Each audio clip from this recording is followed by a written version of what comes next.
Si vivís en un país de Occidente, seguramente habrás escuchado alguna vez hablar de Jesús de Nazaret.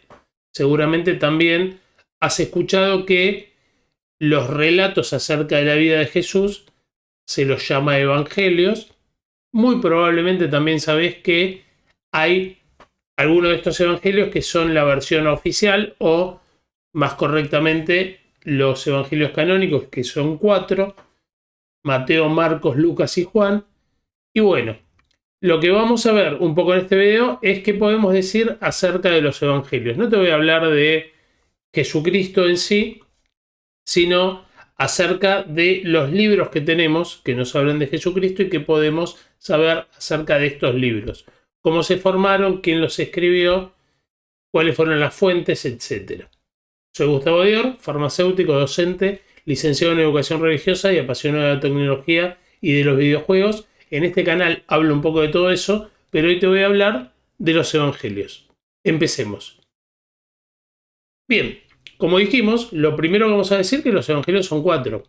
Históricamente siempre se los nombró como Mateo, Marcos, Lucas y Juan. Ya vamos a ver un poquito el tema del orden. Pero en cualquier Biblia que agarres te vas a encontrar esos 4. La parte de la Biblia que se llama Nuevo Testamento, que tiene más libros, eso será quizás para otro video, vas a encontrar que están estos 4 evangelios. Pero existen más.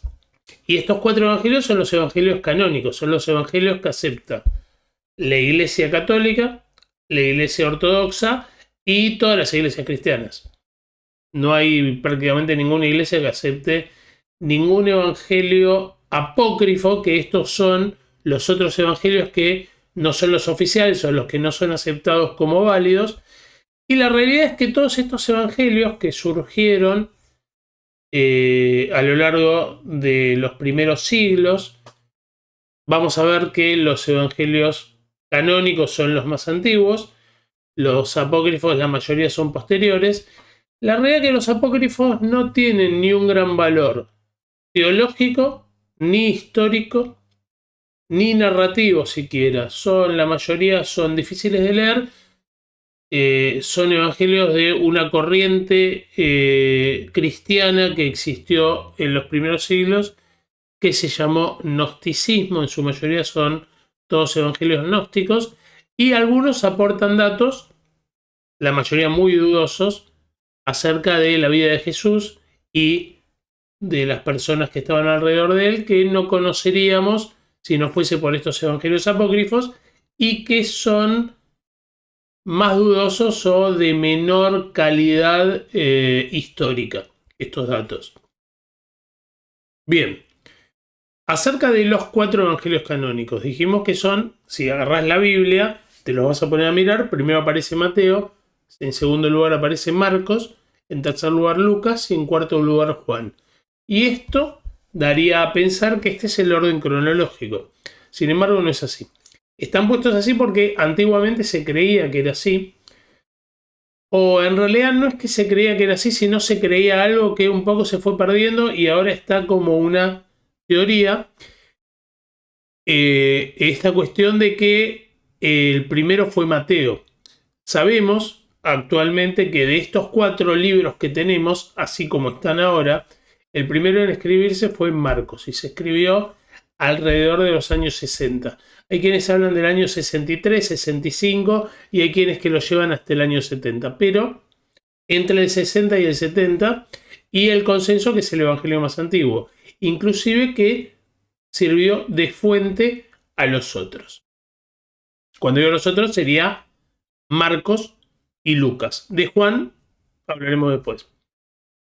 También una cosa interesante para decirle de los evangelios es que los 3 primeros evangelios, o sea, Marcos, Mateo y Lucas, porque es correcto poner primero a Marcos, Marcos es el más antiguo, estos 3 evangelios coinciden mucho entre sí, cuestan un relato muy coherente entre ellos. Juan se separa un poco, sin separarse del todo, sin contar una historia totalmente diferente. Hay muchas cosas que están en Juan y en ningún otro, y hay muchas cosas que están en los otros 3 y no están en Juan. Por lo tanto, por esta distinción se habla de evangelios sinópticos cuando hablamos de los 3 primeros, Mateo, Marcos y Lucas, o más correcto, Marcos, Mateo y Lucas, y el Evangelio de Juan está aparte. Bien, estos tres evangelios sinópticos, como son muy, muy concordantes entre sí, se entiende casi desde la antigüedad que se sirvieron de fuente mutuamente. En realidad dijimos que Marcos es el más antiguo, por lo tanto Marcos no pudo haber tenido como fuente a los otros dos, y las fuentes de Marcos se cree que son, en primer lugar, enseñanzas orales de Jesús, una memoria oral de Jesús. La muerte de Jesús la podemos separar unos 30 años, con en el caso más optimista 30 años, o 35, quizás hasta 40, porque dijimos que es del año 70, Jesús muere en el año 30. Como está aún cercana, quedaba una memoria de las enseñanzas de Jesús. La gente que había escuchado a Jesús, muchos seguían vivos, y había unas tradiciones orales acerca de enseñanzas y dichos de Jesús, y el consenso académico dice que muy probablemente Marcos tuvo como fuente algún relato, algún protoevangelio que cuenta el relato de la pasión. Esto, la mayoría de los académicos que estudian la Biblia coinciden que habría alguna fuente escrita, por lo menos de la pasión de Cristo, que fue lo que primero se escribió, y esto coinciden todos los estudiosos de la Biblia, y la fuente de Marcos sería este protoevangelio escrito, que más que nada tendría la pasión, y tradiciones orales acerca de las enseñanzas de Jesús. Y luego, Mateo y Lucas, que no se sabe quién fue primero, se sitúa estos evangelios alrededor de los años 80, entre los 80 y el año 90, en la década del 80 del siglo I. No se sabe cuál fue primero, sí se sabe que ambos tuvieron como fuente a Marcos, leyeron a Marcos. Esto está muy claro cuando uno lee los evangelios. Prácticamente hay muy poquito de Marcos que no está en Mateo y Lucas. Casi la totalidad del Evangelio de Marcos está contenido en Mateo y en Lucas, y todo lo que dicen Lucas y Mateo que no dice Marcos también coinciden entre sí. Entonces se vuelve muy sugerente una teoría que es la más aceptada, que es la de las dos fuentes.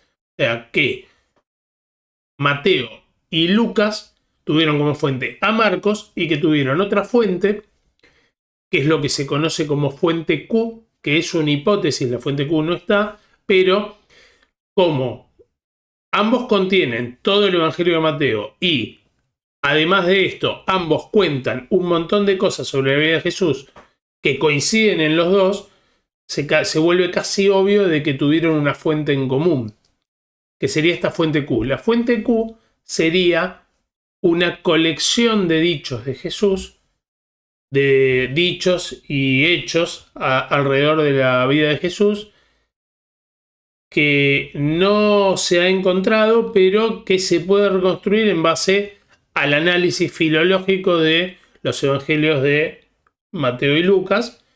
Y uno puede buscar en internet fuente Q y te va a aparecer un texto, pero que se reconstruye de tomar lo que coinciden Mateo y Lucas y que no está en Marcos. Ahora después vamos a ver un poquito más porque se puede decir algo más de esto. Y el Evangelio de Juan lo vamos a dejar para otro video. Sí me gustaría hablarte, ya te hablé de las fuentes, de los autores, quién escribió estos evangelios.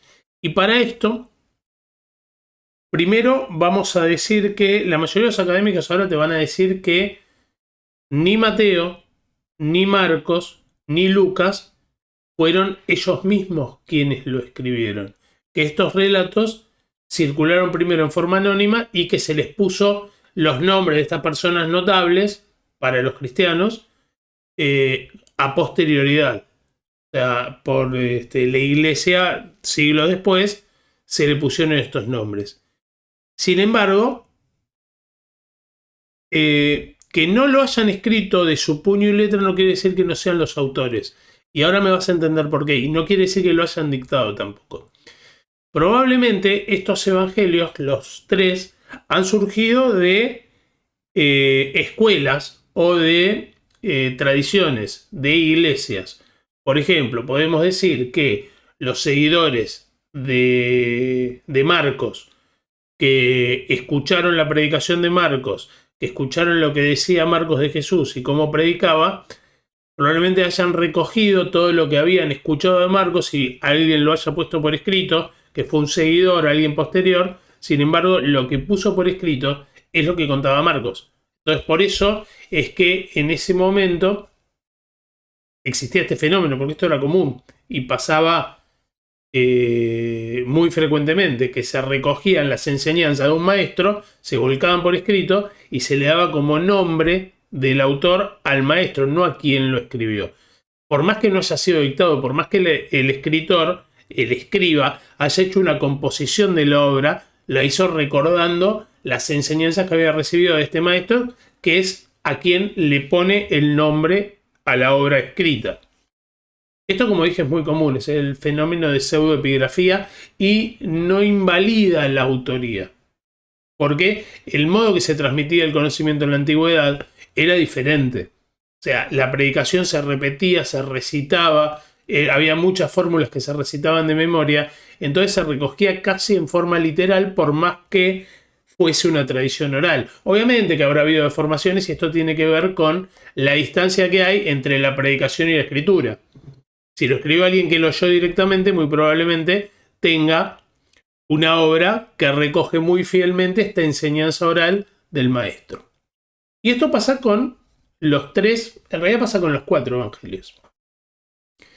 Pero bueno, queda hablar de los autores. Primero vamos a hablar de Marcos. Primero, ¿quién fue Marcos? ¿Quién decimos que fue Marcos? Marcos aparece en los evangelios como el hijo de la familia que facilita el salón en donde se celebra la última cena, y en ese mismo lugar, está en los Hechos de los Apóstoles, se reunía la iglesia primitiva, la primera de Jerusalén. Al poco tiempo de haber muerto Jesús, se reunía para rezar, se reunía en asamblea y para celebrar la Eucaristía. Y Marcos, o más bien tenemos como testimonio de Marcos que fue el intérprete de Pedro. O sea, que luego de la muerte de Jesús se volvió discípulo de Pedro y que lo acompañó en su predicación como intérprete.